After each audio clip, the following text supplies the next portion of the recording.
Saúdo a todos com a paz do Senhor, falando EBD de volta e as lições Betel Dominical Sala dos Adultos, hoje a lição de número 8. Esta lição ela vai ao ar no dia 23 de fevereiro de 2025, ou melhor dizendo, ela será ministrada nas igrejas no dia 23 de fevereiro de 2005. Como eu disse, a lição de número 8, e ela traz por tema o avivamento da Rua Azusa, onde o fogo pentecostal se espalhou pelo mundo. Ela faz parte do tema geral, do tema do trimestre, Movimento Pentecostal, a chama do Espírito que continua a incendiar o mundo. Partindo desta ideia, se ele continua, porque ele teve um início, se ele tem um início, este foi na Rua Azusa, número 312. O texto áureo: e buscar-me-eis e me achareis quando me buscardes de todo o vosso coração. Jeremias, capítulo 29, versículo de número 13.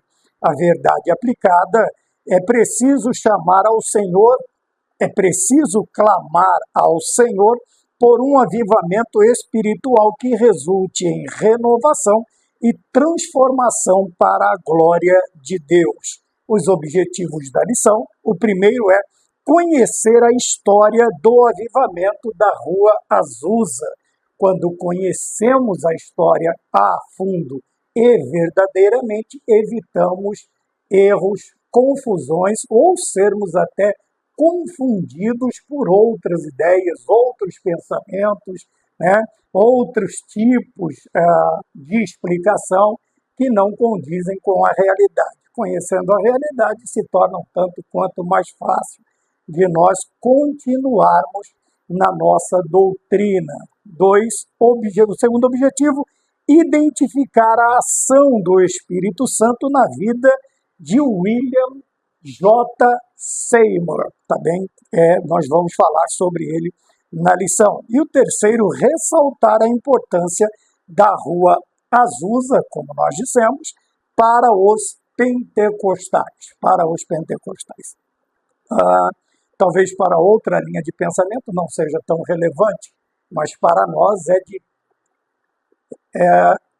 suma importância nós conhecermos, porque somos pentecostais, Quiçá a primeira igreja pentecostal no Brasil é a Assembleia de Deus, quando chegou através dos missionários Daniel Berg e Gunnar Wingren. Também nós temos uma outra linha, também uma outra denominação, que viajaram juntos, e também foi fundada um ano antes. Então, são de cunho. Quando falamos de cunho pentecostal, nós falamos único e exclusivamente destas duas denominações. As demais, elas são provenientes da cultura pentecostal, da pregação pentecostal destas duas denominações, como nós estamos falando, pertencemos às Assembleias de Deus, pertencemos a Deus e congregamos nas Assembleias de Deus, seja qual ministério for, Belém, Madureira, Ipiranga, Santos, os ministérios são vários, porém a raiz é uma só, Assembleia de Deus, a raiz pentecostal. Tá bem? Então nós temos aqui também no motivo de oração, orar para que a chama do Espírito Santo jamais se apague em nossa vida. O esboço desta lição é introdução, o ponto de número 1, a importância da escola bíblica de Topica, ou de Topeka, que é uma cidade, nós vamos falar sobre esta escola, que foi uma escola de instrução, principalmente em pneumatologia, na doutrina do Espírito Santo. Nós vamos ver que vários homens e nomes, mulheres, nomes conhecidos, hoje famosos na nossa história, participaram, foram alunos desta escola e passaram adiante a doutrina, o ensino do movimento pentecostal. O ponto de número 2, a importância de William Seymour, e 3, a importância da Rua Azusa. Então nós vemos que toda a lição ela vai girar em torno desta realidade, onde o fogo pentecostal se espalhem. Ele se inicia, não é que ele se inicia, obviamente nós sabemos que o pentecostal, o movimento pentecostal ou o movimento do Pentecoste, ou o dia de Pentecoste está lá no livro de Atos, no capítulo de número 2, e nós vemos no decorrer do tempo, tanto aqueles que mantêm e procuram manter a chama do Espírito Santo na vida da igreja e aqueles que por anos, por séculos, por milênios estão tentando apagar esta doutrina tão fundamental, tão importante para a vida da igreja. É só nós olharmos para os demais movimentos que estão um tanto quanto afastados da ação, do movimento do Espírito Santo em suas doutrinas, em seus ensinos, nos seus cultos, na sua vida cotidiana, na eclesiologia. Nós notamos esta diferença. Onde há uma manifestação maior do poder do Espírito Santo, nós vemos crescimento, vida, estabilidade, nós vemos uma infinidade de coisas boas que podemos ver, que podemos notar. Onde há esse distanciamento, onde há este aniquilamento, Paulo usou a palavra para nós não extinguirmos, não apagarmos o Espírito Santo no qual fomos selados. Todos os apóstolos, eles vão falar sobre a importância da permanência. No Antigo Testamento, nós vemos Davi orando para que Deus não permitisse a saída, a retirada do Espírito Santo da sua vida e nem a alegria da salvação. Então nós vamos notar onde há uma presença mais forte, mais contundente do Espírito Santo em uma denominação, uma determinada igreja, nós vamos ver um padrão de vida, no caso, a existência realmente de vida, tá bem? Outros lugares você vai ver eles mais apagadinhos, mais morninhos, não estamos falando nada de mal, não estamos falando nada de... Nós estamos falando desta matéria que teremos hoje, avivar. O que seria avivar? Quando nós já olhamos, e como nós temos o costume, sempre separamos para analisar esta questão, o avivamento da Rua Azusa. E nós começamos perguntando o que seria avivamento. Quando olhamos na introdução, está escrito assim, que nesta lição veremos aspectos relevantes da forte conexão entre o movimento pentecostal e as ações de Charles Parham e William Seymour, além dos eventos ocorridos na Escola Bíblica de Topeka e nos cultos da Rua Azusa.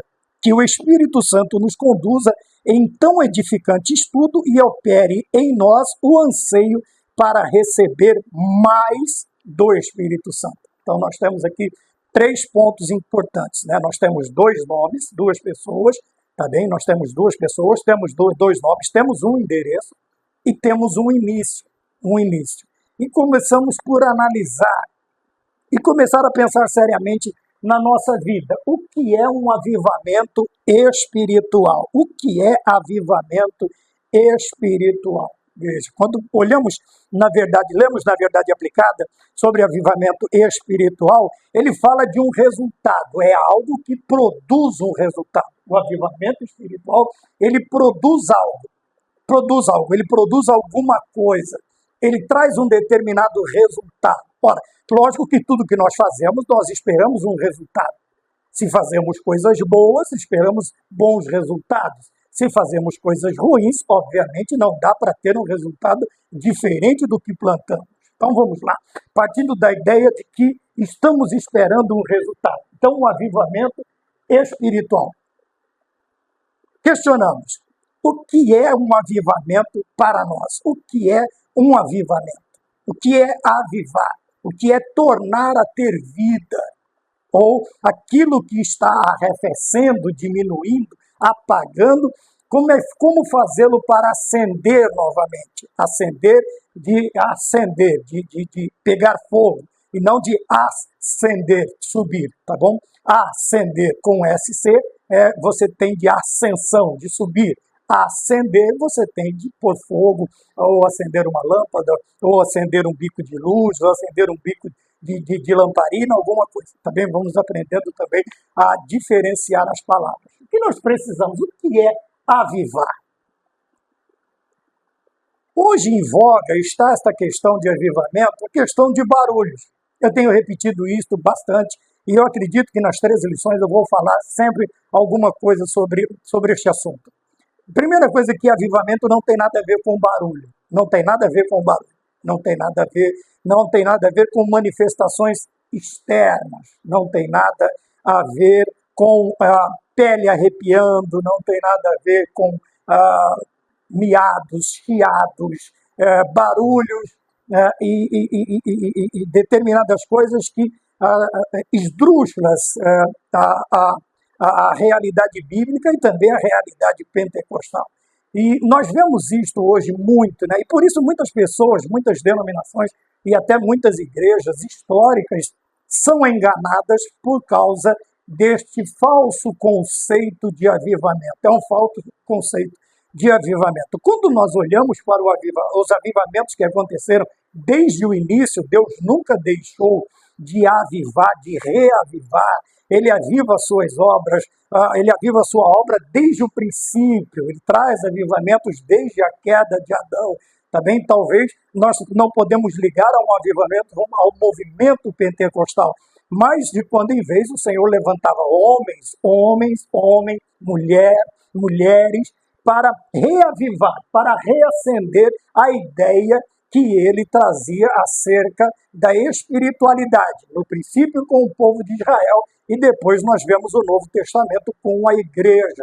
Então o Senhor, de quando em vez, ele levanta alguém, alguns que sejam uma nação, para reavivar, quer dizer, para novamente trazer vida à obra que ele tem. Nós sabemos que a obra que o Senhor prioriza é a obra desde o princípio, é a obra de salvação do ser humano, da redenção da raça humana. Então, o Senhor levantou, vamos desde o princípio, Moisés, o Senhor levantou Josué, o Senhor levantou os juízes, o Senhor levantou os profetas, sacerdotes, de quando em vez alguém, ele vinha até o povo trazendo a importância e a necessidade de um reavivamento, do povo retornar à vida espiritual que ele tinha com Deus. Então, vamos partir desse princípio que avivamento tem a ver com voltar a ter vida, algo que está ou já morreu ou está morrendo. Então, reavivar é avivar novamente, é ter vida, trazer a vida novamente. Como nós dissemos no início, avivar também, espera-se resultados do avivamento. Então, como conhecemos a partir desta lição a questão de um avivamento verdadeiro? Primeiro, ele traz renovação. De novo, nós temos, vamos aqui anotar, este princípio na palavra, né?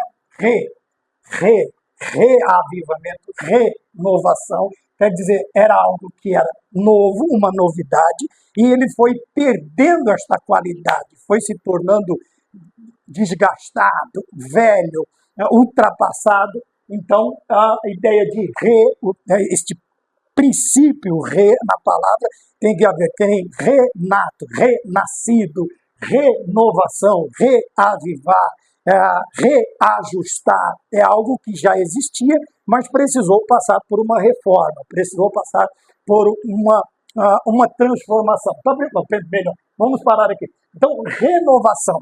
O avivamento, ele renova, ele torna novo novamente, né? Novo outra vez, aquilo que estava desgastado, envelhecido, caquético, ultrapassado. E isso nós não estamos falando na questão da importância da palavra e das doutrinas, não é isso. Estou falando de vida espiritual. Quantas vezes nós chegamos a um determinado estado, um determinado estágio, que é aquela vida monótona, aquela vida modorrenta, aquela vida que não produz, é aquela vida que vive de passado, é uma vida que se estriba naquilo que fez anteriormente, que não, não há expectativa, nem a curto, nem a longo prazo, que ela melhore, ou que ela, então é necessário o avivamento para renovar, né? Vamos lembrar a questão do casamento. tá bem? Fez 25 anos, então bodas de prata, renova-se os votos. 50 anos, boda de ouro, renova-se novamente os votos. Quer dizer, para que estas datas? Eu dei uma ideia bem simples. Por quê? Para nós trazermos a ideia de que algumas coisas elas precisam ser trazidas novamente ao pensamento, né, a ideia, para que não se perca no meio do caminho. Imagina, 25 anos de casado é uma maravilha. Eu já passei faz um pouco de tempo. Já estou quase completando os 50. Disse quase. Veja, então vai se renovando os votos. Quer dizer, o casal, eles vão se lembrar, eles estão se lembrando dos primeiros dias, do namoro, de como era gostoso, de como era feliz, de como não que isso foi perdendo, mas o tempo vai fazendo com que determinadas coisas se tornem monótonas, a partir do momento em que não há uma renovação. Então, um avivamento na vida espiritual também. Existem pessoas que estão dizendo assim, em 1930 eu fazia chover, em 1930 eu fazia isso, eu fazia aquilo, eu pregava isso, eu pregava aquilo, e fica nessa história. Veja, em 1930 você estava vivo. Hoje, 2025, você continua vivo. Isso quer dizer que enquanto há vida, há produção. E como que eu vou produzir a partir do momento em que eu tenho tanto tempo de existência? Através da renovação. Quando eu olho para uma planta, quando eu olho para uma árvore frutífera, ela vai produzir por muitos e muitos anos, se de quando em vez eu for ali e renovar o solo, renovar a alimentação do solo para ela, renová-la também podando, usando algumas técnicas para que aquela árvore ela continue produzindo, tá certo? Então veja bem, quando eu falo de renovação, eu estou falando de algo, um avivamento espiritual verdadeiro, ele traz renovo. E tudo que se torna novo, novamente, de novo, também traz consigo a força da novidade, traz consigo todo aquele ímpeto, toda aquela força e o desejo de produzir, e o desejo de fazer. Então, a primeira lição que nós temos no verdadeiro avivamento espiritual é que nesta renovação, o que é que eu vou ter? Eu vou ter desejos de fazer. Nós vamos falar sobre isso mais ou menos por aqui, no anseio de receber mais do Senhor.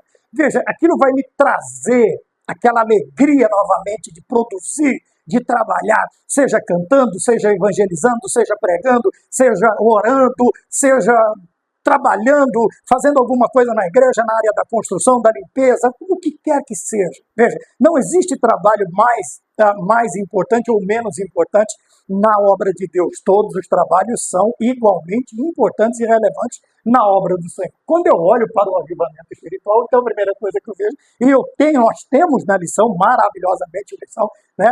Aqui nesta lição, o bispo Oídes, que comenta, Oídes José do Carmo, né, que comenta esta lição, bem escrita, bem produzida, com profundidade, com base, onde nós podemos estribar a nossa fé e continuarmos na busca deste avivamento espiritual. Então nós temos aqui que o avivamento espiritual, primeiro, ele traz renovação. E toda coisa, tudo que é novo, produz. Tem força, tem alegria, tem ânimo, tem incentivo. A segunda coisa que nós vemos é transformação. Um verdadeiro avivamento, ele transforma. Ele transforma. A partir do momento em que Deus forma, o mundo deforma e o avivamento transforma ou reforma. Traz a primeira formação, né, aqui de mudar, de fazer de novo, transformar. Quer dizer, você vai ser aquela formação, aqui talvez não podemos ter a ideia de transformação física, mas aquela transformação espiritual, a transformação mental, e não vos conformeis, mas transformai-vos pela renovação do vosso entendimento. Paulo escrevendo para nós, nos lembrando que nós não podemos nos conformar, quer dizer, o contrário de se conformar com o mundo é transformar a mente, é transformar o entendimento. Quer dizer, a nossa cabeça não é um pensamento novo, não é uma nova ideia, não é um novo conceito, não é um novo paradigma, não. É a mesma doutrina, porém com uma mente transformada, pensamento transformado, a minha maneira de ver, a minha cosmovisão cristã, espiritual, ela vai ser renovada. Como que ela vai ser renovada? Eu vou voltar a ver com os olhos de Cristo. Eu vou voltar a enxergar pelo prisma de Deus. Tá bem? E quando nós vamos, outra coisa, dentro da nossa composição física do ser humano, com o passar do tempo, o que acontece? Os nossos órgãos, tanto internos quanto externos, eles vão sofrendo o peso do tempo, né? Os olhos, eles começam, né? Eu já tenho que reformar de novo meu óculos, a audição, a fala, o olfato, o tato, muitas coisas você vai perdendo no decorrer da vida. Isso vai desgastando, né? Você já não enxerga mais direito. Vamos usar esta ilustração. Você não enxerga, você acha que está vendo uma coisa e está vendo outra. Às vezes a distância te impede, às vezes a falta de luminosidade, a falta de claridade ou o excesso de escuridão vai te impedir de fazer determinadas coisas. Às vezes você ouve uma coisa e entende outra, está com problema de audição. A mente do mesmo jeito. Às vezes a mente ela começa a trabalhar, ainda mais no campo espiritual, de tanto que nós ouvimos, a nossa mente começa a trabalhar, a formar ideias, conceitos diferentes daquele que existia ou que vem sendo trazido desde o princípio. É onde nós precisamos tomar cuidado. Então, um avivamento real, verdadeiro, espiritual, ele traz transformação, não somente para a vida da pessoa. Por quê? Esta pessoa transformada, renovada, essa pessoa refeita, vamos dizer assim, ela vai levar para o meio dos outros, como nós vemos aqui, através de Charles Barr, através de William Seymour, nós temos grandes nomes aqui do movimento pentecostal, que eles levaram, eles simplesmente absorveram toda esta transformação, toda esta renovação, todo este movimento, e eles levaram. Isso, eles não ficou guardado. Eles expandiram, eles conduziram. E isto, quando nós passamos por um verdadeiro avivamento espiritual, o que vai acontecer com a nossa vida? Nós vamos simplesmente mudar. Nova criatura, né? Vai haver uma mudança. E muitas vezes, esta mudança, ela não é somente uma mudança interna, não, ela pode ser uma mudança, ela pode ocasionar, obviamente, que o homem interior, ele vai refletir no homem exterior, tá bem? Vamos um pouquinho mais adiante, é que o assunto é tão bom, e às vezes falam sobre a hora, né, o tempo de aula, mas, meus queridos irmãos, ou se nós fizermos em 2 aulas ou mais. Então, tá bem? Avivamento vai mudar, ele vai transformar, ele vai renovar. A partir do momento, se não há esse tipo, se não existe esse tipo de mudança, não é um avivamento verdadeiro. Não passa de barulho, não passa de movimento, não passa de modismo. Tá bem? Assim como nós vemos muitos modismos hoje sendo imprimido ou impresso ou colocado em denominações que aparentemente parece um movimento espiritual, mas que na realidade não são. Né? São cores, são luzes, são palavras de efeito, são isto, são aquilo, são vestimentas, mas que não tem nada a ver com um avivamento, com a ação do Espírito Santo genuína na vida da igreja e dos cristãos em si. A segunda coisa que nós vemos aqui, então, no motivo de oração, o escritor ele diz para que nós oremos, para que a chama do Espírito Santo jamais se apague. Veja, quando ele é genuíno, obviamente ele vai ter uma longevidade maior quando ele é genuíno. E talvez ele nunca arrefeça, dependendo do cristão, se ele vai fazer aquela manutenção correta da sua vida espiritual, oração, vigilância, Bíblia, consagração, temor, santidade. Nós podemos colocar bastante, dentro da vida piedosa, nós podemos pôr bastante muitas formas de nós mantermos este avivamento na nossa vida. Mas a oração é essa, que a chama. Quando a gente fala de chama, nós estamos falando de algo figurado.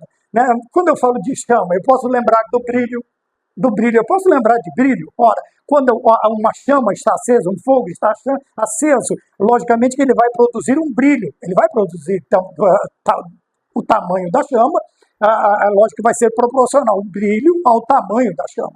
Se for uma chama pequena, é um brilho, certo? Se for uma chama enorme, dependendo da proporção dessa chama, se verá a quilômetros de distância o seu brilho. Veja, quando nós pedimos para que jamais se apague em nós, o que nós estamos pedindo para Deus? Pense comigo. Veja, eu estou pedindo que eu possa iluminar. Veja, a presença do Espírito Santo na minha vida vai me fazer brilhar. Assim, consequentemente, vai a sociedade em que eu estou inserido. A igreja ela vai brilhar, ela vai resplandecer, como disse o apóstolo Pedro, no meio de uma sociedade, como astros reluzentes. Ele fala no meio de uma sociedade totalmente, ou de uma sociedade corrompida pelo pecado. Quando a chama nós pedimos para que o Espírito Santo ele brilhe, ou pedimos, mantemos, ansiamos, nós vamos ver alguns outros termos também. Primeiro, eu pensei que eu preciso brilhar, eu preciso iluminar. Veja, estes homens que nós vamos citar aqui, se der tempo, né, esses homens eles resplandeceram. Tá? Entenda o sentido humano da palavra resplandecer. Era algo diferente, uma renovação, uma transformação que chama a atenção. Por que chamou a atenção? Chamou a atenção porque era diferente, não porque eram homens. Principalmente quando nós olhamos na vida de Seymour, nós vamos ver um homem totalmente uma expressão, uma aparência, uma vestimenta, uma linhagem que não chamaria atenção de maneira alguma, não chamaria atenção. O tempo em que ele viveu não chamaria atenção de forma alguma. Porém, veja, a chama do Espírito Santo em sua vida, lá na Rua Azusa, fez com que, onde ele chegou depois, ele brilhe.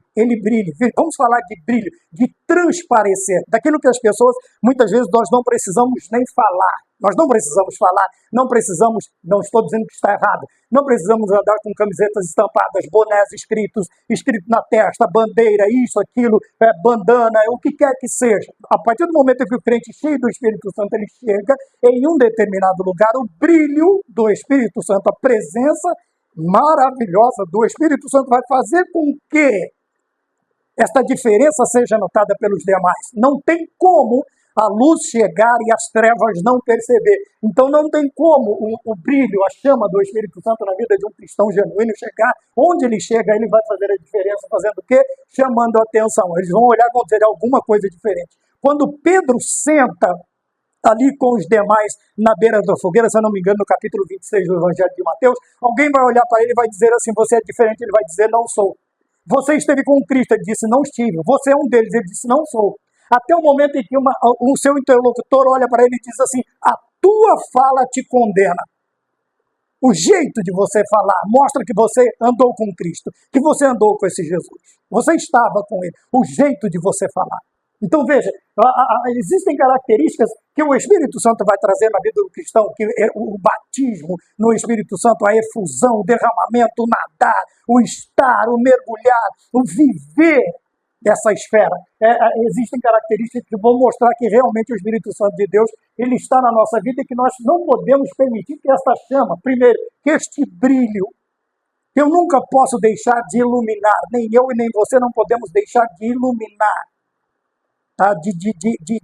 De levar luz, esta luz. Por isso Cristo disse, vocês são a luz, o sal da terra e a luz do mundo. Nós precisamos brilhar. E irmão, pode pôr brilho no rosto, no cabelo, através de gel, você pode pôr brilho na lantejoula, nas roupas, mas veja bem, este brilho que eu estou dizendo, somente a presença do Espírito Santo é que pode trazer na vida do cristão. Depois nós falamos de chama, falamos de calor, falamos de aquecer. Veja, o cristão, quando ele está cheio do Espírito Santo, onde ele chega, pode ser o ambiente espiritualmente mais frio que exista. Ele vai aquecer.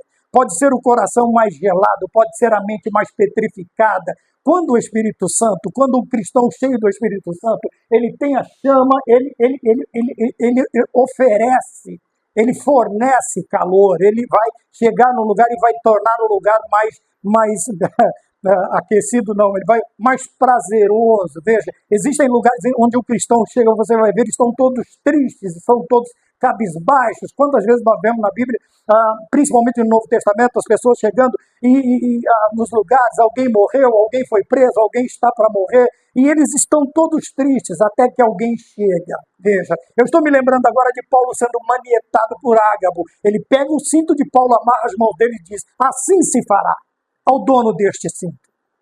E a igreja começa a chorar, porque eles sabem que é Paulo que vai ser preso. Mas Paulo simplesmente olha e diz, por que vocês aumentam a minha dor? Veja, eu estou pronto não somente para isso, mas o meu coração está aquecido de uma tal maneira para até entregar a minha vida em sacrifício a Cristo. E foi o que aconteceu, foi o que aconteceu. Veja, o lugar se tornou triste por causa da mensagem, mas o coração cheio do Espírito Santo do apóstolo Paulo, ao transmitir a mensagem, aquece, alegra, arrefece, diminui a tristeza, fica melhor o ambiente, fica melhor o ambiente. Então veja, porque nós precisamos da chama do Espírito Santo ardendo constantemente em nossos corações. Você pode pôr essa lista, você pode aumentá-la aí quase que infinitamente. Quase que infinitamente. Você pode enumerá-la aqui, sabe, muitas bênçãos que a presença do Espírito Santo ele traz para a nossa vida. Eu coloquei duas aqui, somente a guisa de informação, de ilustração, mas veja, o pedido de oração é que jamais se apague a chama do Espírito Santo na nossa vida. E o que nós estamos vendo? Muitas vezes nós estamos substituindo a presença, a chama, a presença do Espírito Santo, a graça de Deus na nossa vida, por coisas mundanas, seculares, vaidades. Tá bom? Quando eu digo vaidade, é coisa que se vai, que não tem importância, que não tem relevância. Quando eu falo de vaidade, eu estou falando das coisas efêmeras deste mundo, não das eternas. Não das eternas. Se nós formos mais adiante, veja, na introdução da lição, o escritor ele usa essa frase, ele vai falar sobre, né, os nomes, ele vai falar sobre o lugar, tá bem? E ele também vai falar do quê? Que nós precisamos aprender. Eu dou esta parada, é que eu vou procurando as palavras mais simples para a gente poder entender a ideia, para que eu não fuja, eu não perca a ideia o fio da meada, como dizia antigamente. Mas o escritor, o desejo do escritor, agora eu vou usar a palavra desejo, porque anseio, eu coloquei ela um pouco mais acima, é que a gente busque que o nosso anseio por receber mais do Senhor, tá bem? Isto receber mais do Senhor, obviamente, como nós estamos falando da pessoa bendita do Espírito Santo, é receber cada vez mais do Espírito Santo, não limitarmos a ação ou as ações do Espírito Santo na nossa vida. Como eu digo sempre, nós temos o costume de colocar essas ideias numa caixinha. Enquadramos Deus ali e deixamos ele ali. Ele não pode nem ir aqui, não pode ser aqui, nem pode ser além. Tá bom? Era mais ou menos a ideia que vem desde os tempos mais antigos da Bíblia, né? Vejam, os judeus esperavam um Messias que arrancasse da espada, que viesse montado num cavalo gigantesco de batalha e que ele derrubasse o governo romano e restituísse a glória de Israel. Veja como Cristo vem. Ele vem nascendo numa manjedoura, ele vem calçando uma pracata de couro, uma chinela de couro, ele vem montado num jumentinho, filho de jumenta, tá bem? E simplesmente as pessoas tacam pedra, batem, cospem, crucificam e ele simplesmente não se move, porque Isaías diz que como uma ovelha muda, ele foi conduzida ao abatedouro, nosso Senhor Jesus Cristo. Veja que, então, a ideia, como nós limitamos, desde o princípio, a ideia sobre Deus, mas também evitar os exageros. Tem que tomar cuidado também para não, né? Daqui a pouco está querendo se grudar na parede, o hacker, nem leão, esses negócios. Não tem nada a ver com doutrina e nem com ação do Espírito Santo e nem com Bíblia também. Mas quando nós limitamos Deus, nós criamos uma visão errada, acerca da pessoa de Deus, do Senhor Jesus Cristo, do Senhor Deus Espírito Santo, então da Santíssima Trindade. Então nós precisamos tomar cuidado para quê? Não limitar Deus demais, segundo as nossas concepções, e nem abrir essa ideia para doutrinas hereges, esdrúxulas e inexistentes, escabrosas, escandalosas, que não tem nada a ver com avivamento, não tem nada a ver com isso que nós estamos falando, não tem nada de avivamento isso, é só bagunça mesmo, é só baderna mesmo, me desculpem, tá bem? Então aqui a questão de ansiar do Senhor, sem limitá-lo, sem colocar ele nessa caixinha que eu acabei de falar, é o quê? Querer mais, esse anseio aqui é mais do que querer, é mais do que mera, eu escrevi uma mera vontade, é muito mais do que isso. Quando este anseio vem ao coração do cristão genuíno, seja em qual tempo, em qual era nós olharmos, qual tempo nós olharmos do Gênesis Apocalipse, nós vamos ver que esse anseio leva os cristãos, ou antes, né, de ser chamado cristão, antes da vinda de Cristo, aqueles servos de Deus do Antigo Testamento, eles faziam esse anseio os levava a buscar uma vida diferente, uma vida altiva, uma vida excelente, uma vida diferente, a ponto de todos olharem, até alguns olharem e dizer, fulano de tal ficou louco, fulano de tal perdeu o juízo, fulano de tal veja agora. Quer dizer, porque este anseio ele vai produzir em nosso coração um desejo tão grande deste avivamento, que nós vamos, em determinados momentos, vamos fugir à normalidade, tá? Não à realidade. Realidade é uma coisa, normalidade é outra. O que é normalidade? Normalidade é aquilo que todo mundo faz. Todo mundo faz. Vamos fazer uma campanha de oração? Vamos. Aí põe lá 15 minutos de oração, garrafa de café, garrafa com chá, garrafa com leite, bolacha, biscoito, sei lá que jeito você chama, e colchonete, colchão, cobertor, travesseiro para ajoelhar. Mas vai existir aquele que ele não vai levar nada disso. Ele vai chegar num chão rústico, num piso rústico, ele vai, muda alguma coisa? Pode parecer que não. Veja, uma coisa, a Bíblia não diz põe a sua boca no piso, diz põe a sua boca no pó. Não estou falando para você fazer isso, tá? Não estou falando literalmente, eu estou falando de ideia. E ali, aquela pessoa ela vai fazer horas de oração, dias de consagração. Daniel fica simplesmente, pelo anseio de Daniel, o que ele faz? Vocês já sabem até o que eu vou escrever. O anseio de Daniel é o quê? 21 dias. 21 dias. E veja que esse anseio é tão grande. Olha o que o anjo diz para ele. Daniel, no primeiro dia, Deus já tinha ouvido a sua oração. Que maravilha! No primeiro dia, ele já tinha ouvido a sua oração. Mas teve um contratempo ali, uma briguinha aqui, nós paramos ali no céu, o arcanjo parou com um príncipe, né, dois príncipes aí do inimigo, e eu vim e trouxe, e ajudei. E hoje eu trouxe a sua resposta. Mas veja que este anseio não arrefeceu, foram 21 dias. E mesmo depois sabendo que no primeiro dia a resposta já estava vindo, Deus já havia ouvido, escutado ouvido a oração de Daniel, ele não. Então é mais do que querer, é mais do que uma mera vontade, é algo que vai te impulsionar, te levar a fazer coisas que até você vai dizer, eu não sabia deste potencial na minha vida, só que esse potencial não está na sua vida, esse potencial está na vida do Espírito Santo, ou na convivência com o Espírito Santo, no avivamento espiritual que ele vai colocar na minha e na sua vida. Veja, então nós olhamos aqui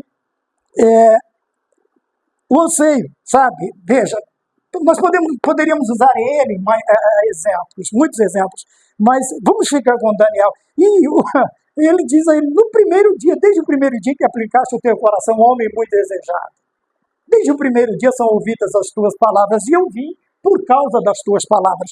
Então, ansiar é mais do que querer, sabe? É um desejo quase que, ou vamos dizer, é um desejo irresistível. Vai criar em nós um desejo que a gente não consegue resistir. Eu tenho que fazer, eu vou buscar, eu vou procurar, eu vou analisar e vou fazer.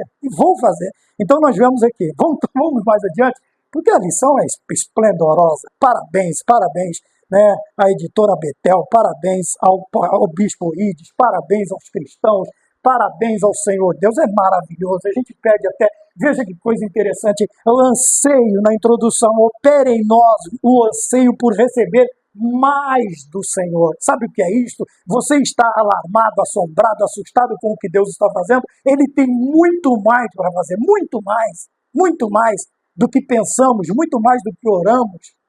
Veja, seus caminhos, seus pensamentos são mais altos, mais elevados do que os nossos. E muitas vezes nós nos assombramos com determinadas coisas. Não vou falar, até o profeta diz assim, olha, não despreze o dia dos pequenos começos, das pequenas coisas. Então, muitas vezes, nós temos a tendência de desprezar as coisas pequenas e temos também o outro defeito, que é nos apegarmos àquilo e achar que vai parar naquilo ali. Sabe, não, dali para frente não acontece mais nada. Dali para frente não acontece mais nada. Então, nós precisamos tomar cuidado para não ficar nem no extremo nem no outro. Tá bem? Nem desprezar as pequenas coisas e nem achar que aquilo que aconteceu é o máximo que poderia acontecer, é o máximo que Deus pode fazer. E nós vamos nos surpreender com o que Deus tem para fazer através das nossas vidas. Tá bem? A primeira importância, o tópico de número 1, a importância da escola bíblica em Topeka, para que, dando continuidade ao estudo, né, o escritor vai nos trazer isso aqui. E eu separei aqui, veremos que para um entendimento adequado do avivamento pentecostal do século XX é fundamental, o século passado, é fundamental conhecer um pouco da contribuição. Por quê? Então, por que nós precisamos estudar sobre estes dois homens? Obviamente que tem outros, né? Tem mais. Né? O primeiro batismo com o Espírito Santo foi uma mulher. Também a primeira a ser batizada com o Espírito Santo foi uma mulher. Tá bom? Foi em janeiro de 1901. Então, aí o princípio, o primeiro batismo nestes endereços que nós vamos falar, foi o que aconteceu. Então, por que nós precisamos? Para ter um entendimento adequado. Por que adequado? O contrário de adequado é inadequado. O que é uma coisa inadequada? É quando nós começamos a assimilar ideias, pensamentos, e hoje nós temos muitos combatentes contra a nossa doutrina, a doutrina do Espírito Santo, a doutrina pentecostal, as igrejas pentecostais. Nós temos, em certa parte, em certo momento, até podemos entender, por causa dos exageros, que eu disse aqui, na questão das doutrinas exageradas, dos ensinamentos, dos costumes exagerados a respeito da pessoa bendita do Espírito Santo, chamando de avivamento, onde não é. E nós estamos encontrando cada vez mais esta resistência ao Pentecoste, aos dons, à doutrina pentecostal, o movimento pentecostal, as igrejas pentecostais, e isso em tudo, igreja tradicional, igreja conservadora, as igrejas reformadas, o catolicismo, o judaísmo, eles vêm com tudo. Veja que, se você notar, preste bem atenção, eu não sei se eu tenho razão no que eu vou dizer, mas quando eu paro para ver os ataques, os confrontos destas mesmas ideologias, religiões, contra outras igrejas, eu não vejo tanto afinco em combater como se tentam combater as igrejas pentecostais. Mormente, como dizia um grande amigo meu, um grande instrutor meu, ele dizia assim, mormente a Assembleia de Deus. Você não vê eles buscando ataques contra ensinos, tentando contradizer, desfazer, menosprezar, diminuir. Já fomos chamados de ignorantes, que a maioria dos pentecostais só aceitava Jesus, bêbados, meretrizes e a casta mais baixa da sociedade. Lê do engano. Tem bastante gente aí. Mas quem precisa de médico, quem são? São os doentes e não os sãos. Por isso que as igrejas só apresentam Cristo para pessoas sãs, sadias, saudáveis, estão vazias. Tá bem? Comece a apresentar um Cristo, não apresente a sua igreja como um hospital, mas apresente um Cristo que salva, cura, batiza com o Espírito Santo e leva para o céu. Você vai ver a diferença.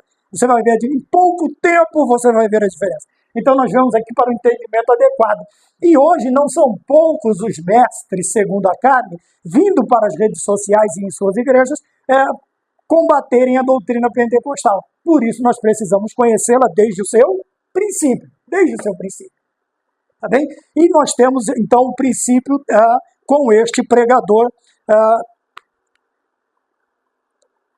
que a base da sua pregação era o Pentecoste e também, vamos aqui para cima, tendo a evidência inicial. Veja que não é chegar aqui nesta evidência e parar. Não. É uma evidência espiritual que falar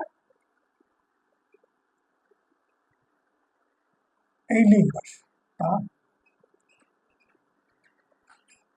Veja que a questão da evidência, ela faz parte da nossa regra de fé e de prática, ela faz parte da nossa declaração de fé, ela faz parte dos nossos credos. Porém, eu queria dar uma parada nessa questão da evidência, quer dizer, como se vê, como se percebe que uma pessoa foi batizada com o Espírito Santo. Ela vai falar inicialmente em línguas estranhas. Inicialmente. Veja que o batismo, esta imersão, este mergulho, ele vai trazer outras evidências. Outras evidências. Porém, a inicial, né? O irmão fulano tal foi batizado com o Espírito Santo. Como é que você sabe? Ele está falando em línguas estranhas. Ele está, o dom da glossolália, né, como alguns gostam de dizer. Porém, não para no falar em línguas estranhas. Tá bem? Paulo nos dá, em Coríntios, uma lista bem grande dos dons do Espírito Santo. Tá bem? Nós temos duas cartas que trazem listas maiores a respeito dos dons, né, do charisma, do carisma. Charisma, né? Aí você lê carisma, por isso carismático, né? Por isso carismático. Eu deixei ela muito aberta bastante tempo e a tinta está ficando. Vamos usar outra. Tá? Às vezes a letra sai fraca, não é que a caneta é ruim, não. Que, elas são todas novas. Vamos ver, como estamos bastante com a tinta preta, vamos escrever com a tinta azul. Então nós vamos ver aqui, né, por que carismático? Charisma, carisma, a palavra que vem para dons presentes. Porém, a ideia principal, a ideia aqui é que é evidência inicial, não que não exista outras evidências. É óbvio que aquele que está, vamos dizer assim, concorrendo ao cargo de batizado, de imerso, ele vai apresentar outras evidências, e muitas outras. Tá? O novo nascimento, ele vai apresentar a regeneração, a justificação, a renovação, a transformação. Ele vai apresentar uma série de evidências. Porém, veja, entenda a ideia de que, à primeira vista, o batizado, o batismo, quem recebeu o batismo do Espírito Santo, ele fala em línguas estranhas. Tá bem? Ele recebeu o dom, o carisma. Por isso as igrejas renovadas são chamadas de carismáticas, ou movimentos carismáticos, movimentos que acentuam os dons do Espírito Santo, tá bem? E veja, nós estamos falando então de Charles Parham, tá bem? Se você for olhar, tem muita gente falando coisa boa, tem muita gente falando coisa ruim, né? Que ele era racista, veja, nós vamos ver uma característica, se der tempo também, na vida de Seymour, que você vai entender que eles falam que a culpa é dele, essa questão aqui, que ele assistia os cultos do lado de fora da igreja. Alguns vão falar, mas veja, o tempo que nós vivíamos, a lição vai nos mostrar alguma coisa sobre isso, tá bem? Então ele começa a formular a formulação da doutrina pentecostal como batismo com o Espírito Santo, com evidências no falar em novas línguas. Tá bom? Os principais nomes que nós temos, movimento pentecostal, tudo que está relacionado ao pentecostalismo, você vai ver que foi ele quem cunhou, foi ele quem criou estas nomenclaturas, tá bem? E também ele foi o fundador aí do primeiro jornal evangélico. Hoje nós temos ele, não vou citar as duas grandes casas publicadoras, tanto CPAD quanto Betel. A Betel, eles têm os seus periódicos, ele tem os nossos periódicos, que são muito bons, tá bem? Mas o primeiro periódico foi Charles Parham, que ele fundou. Então veja que importância, tá bem?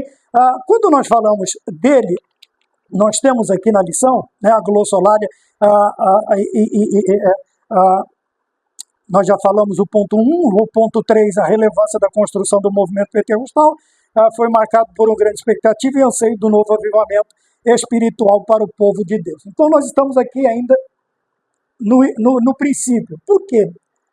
Veja, sempre existiu no coração dos crentes genuínos esse anseio, o desejo, a crença, a fé de que o Senhor Deus sempre tem algo melhor para a sua igreja. Veja, não, na questão, tem até uma frase que diz, o melhor de Deus ainda está por vir. Se eu olhar para Jesus, não tem nada melhor, Deus não tem nada melhor e maior do que Cristo para nos dar. Então o melhor de Deus já veio, Jesus Cristo.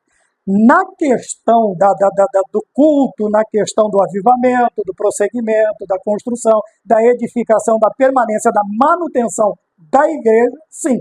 Então eles tinham essa ideia de que o Senhor Deus ainda tinha muita coisa para fazer no campo do avivamento, no campo, principalmente agora, os pentecostais, vamos chamá-los assim, né? Aqueles que vão trazendo a base do pentecostalismo moderno do século XXI, que nós temos aí, finalizando o século XX. Então nós temos Charles Parham, de quem nós vamos falar agora, que é a William Seymour. William Seymour, tá bom? Fizemos um resumo ali na lousa para falarmos sobre, né, sua vida, sua existência. Então veja, segundo os historiadores, primeiro, era um homem de hábitos simples. E nós vamos entender por que este homem era um homem de hábitos simples, né?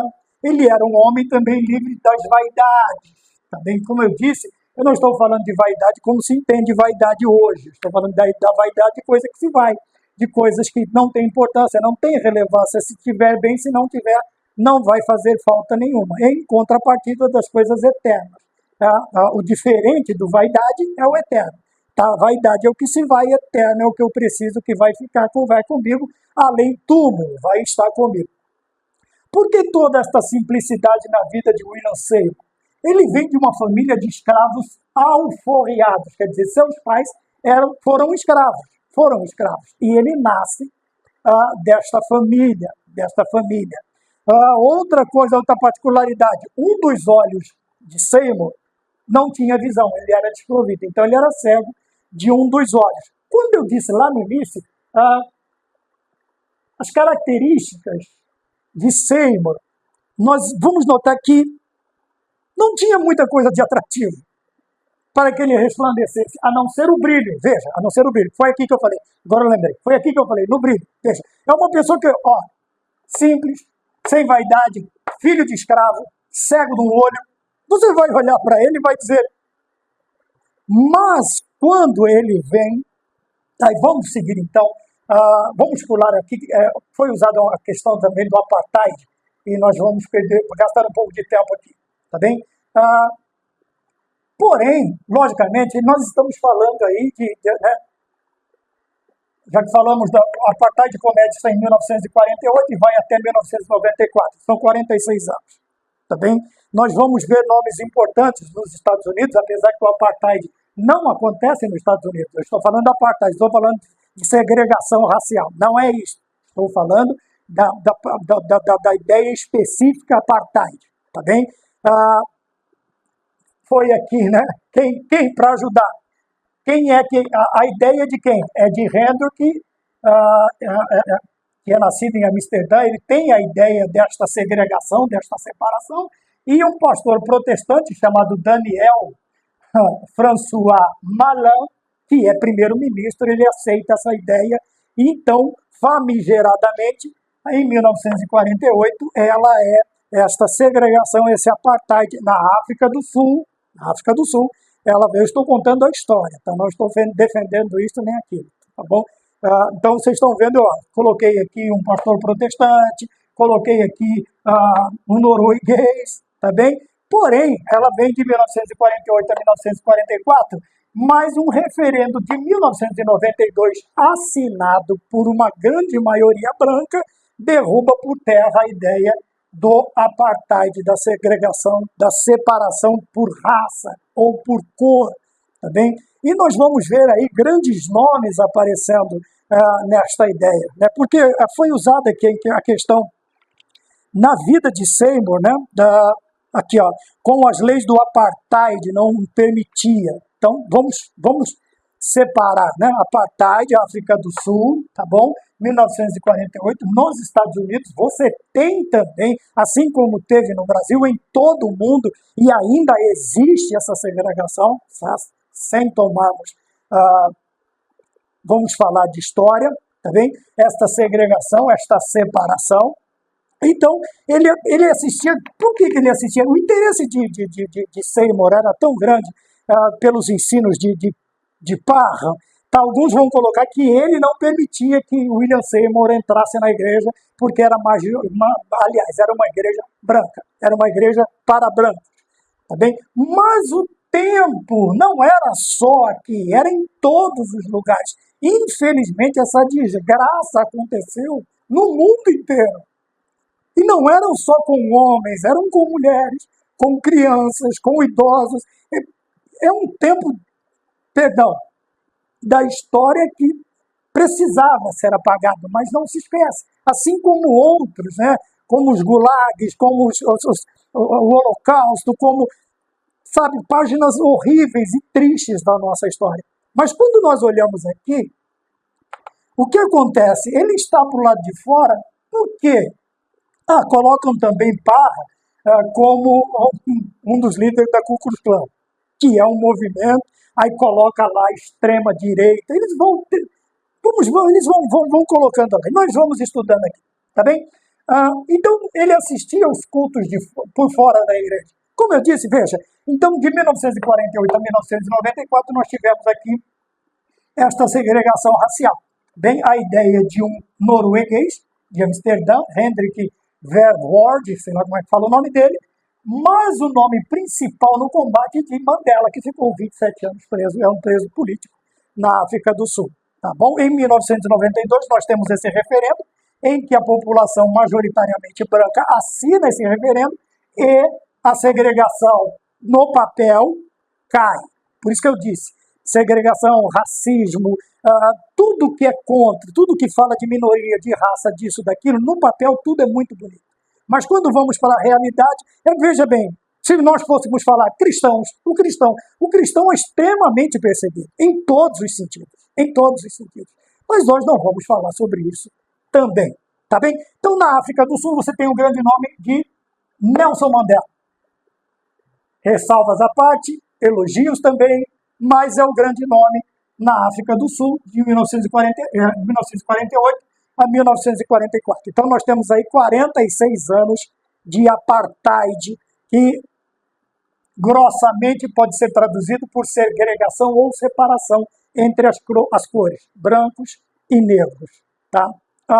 Mas nos Estados Unidos tem grandes movimentos também. Tá bem? Nós temos aí os direitos civis em 1964, nós temos o direito ao voto em 1965, isso já nos Estados Unidos, e temos três grandes nomes aqui, né? O Dr. Martin Luther King Jr. É por isso que nós precisamos de pessoas corajosas, sabe? Só um minutinho. Então nós temos aqui Martin Luther King Jr., nós temos Malcolm X, nós temos Rosa Parks, quer dizer, são grandes nomes que se opuseram, eles tentaram, eles fizeram, no caso do primeiro nome, ou foi um assassinato, e eu fico feliz, eles falam da importância do ano de 1968, eu falo, e tem mais outra importância, eu nasci em 1968, então eu gosto da história por causa disso. Então nós temos aqui grandes nomes na África do Sul, Mandela lutando nos Estados Unidos, nós temos Luther King Jr., Malcolm X, Rosa Parks, são pessoas que vão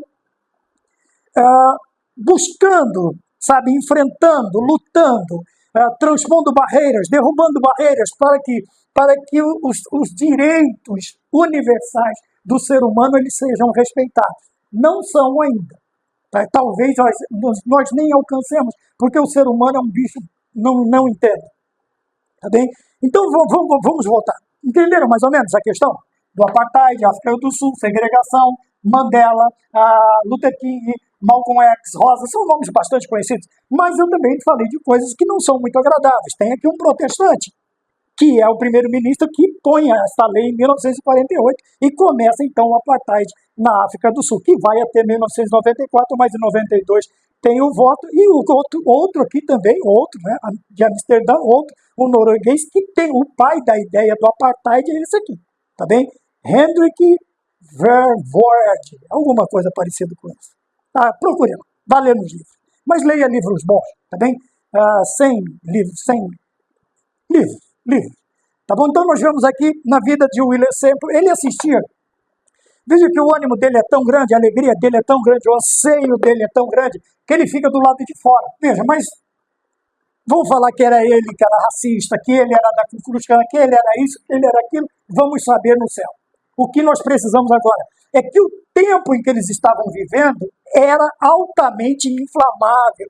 Veja, esse grupo extremista, eles não perdoavam mesmo, sabe, nocivos, e isso, infelizmente, está voltando à tona na mente de jovens imbecilizados, de jovens inscientes e também de adultos. Não vamos colocar a insciência somente na pouca idade, mas existem pessoas com muito pouca maturidade de vida que acabam entrando por esses caminhos, tá bem? Então nós temos aqui mais ou menos a história de William Seymour, tá bom? Um homem simples, livre de vaidade, família de escravos alforriados, né? Escravos libertos, tá bom? Era cego de um olho, um dos olhos, vivia num tempo de segregação. Veja, a palavra apartheid está ligado à África do Sul, tá bem? Não estou dizendo que nos Estados Unidos, não, principalmente os sulistas, né? Eles eram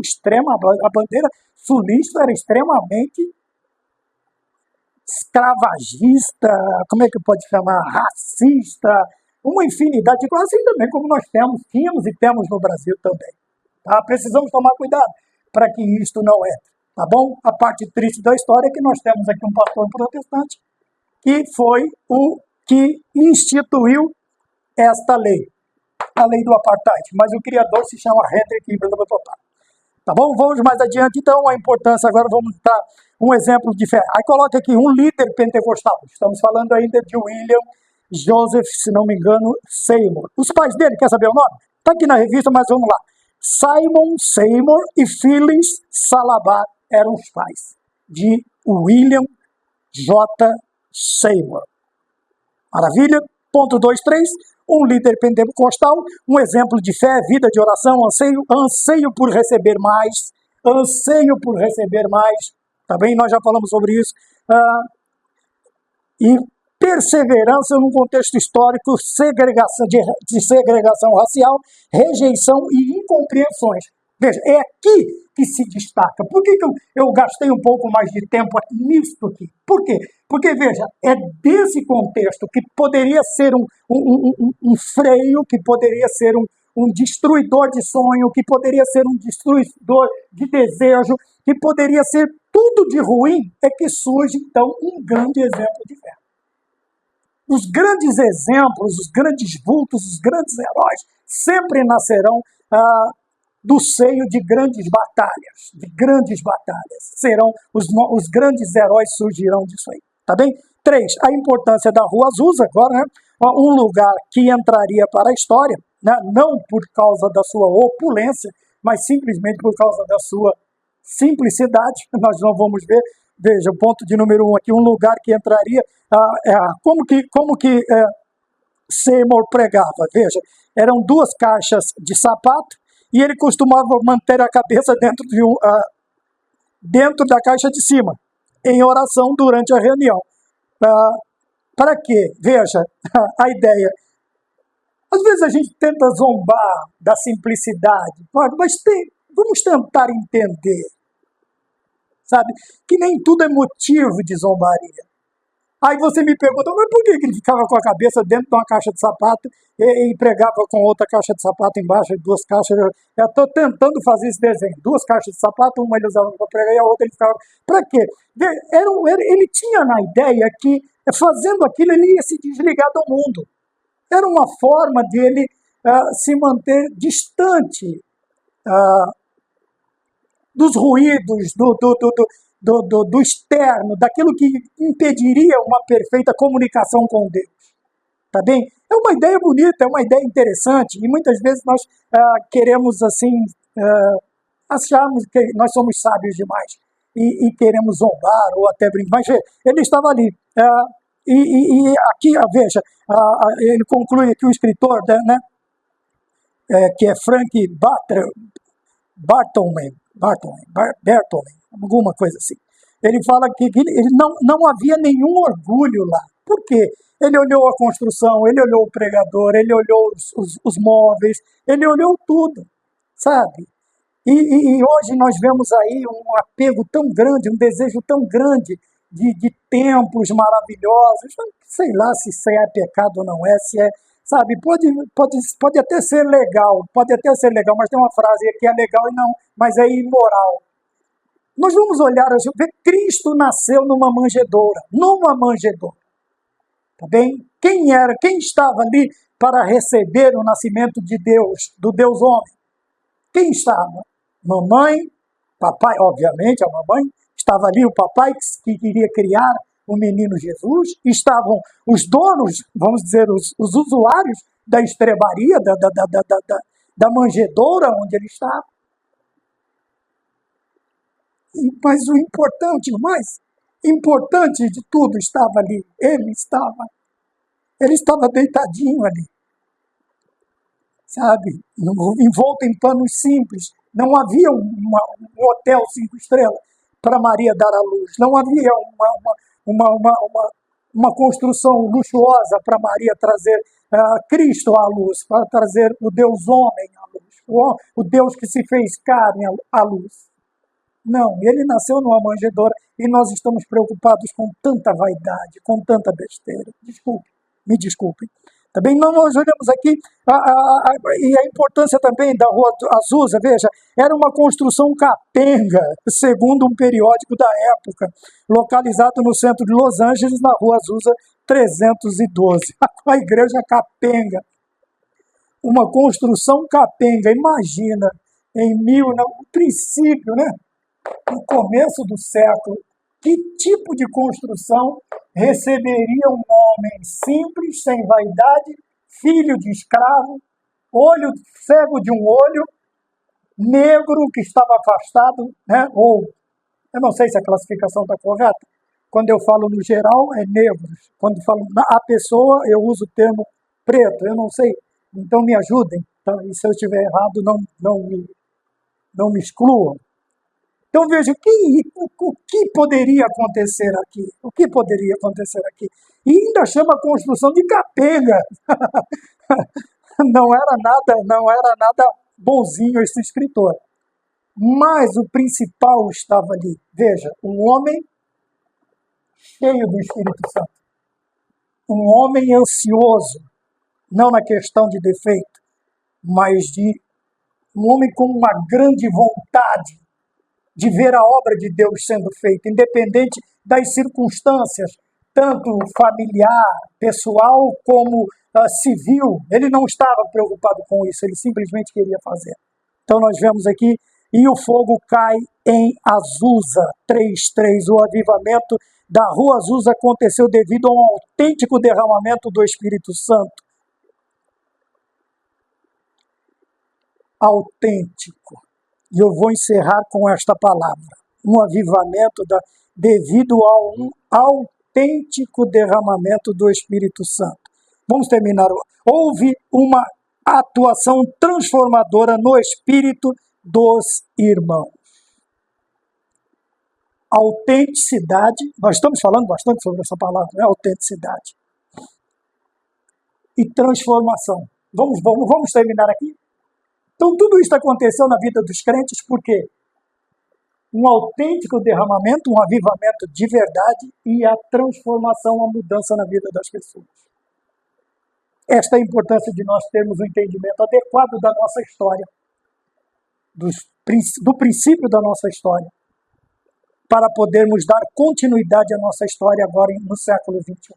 Então, nós temos o fim do século XIX, o princípio do fim do século XX, e agora o princípio do século XXI. E a pergunta é, o que é que nós vamos fazer? O que é que nós vamos fazer com o movimento pentecostal, principalmente no Brasil?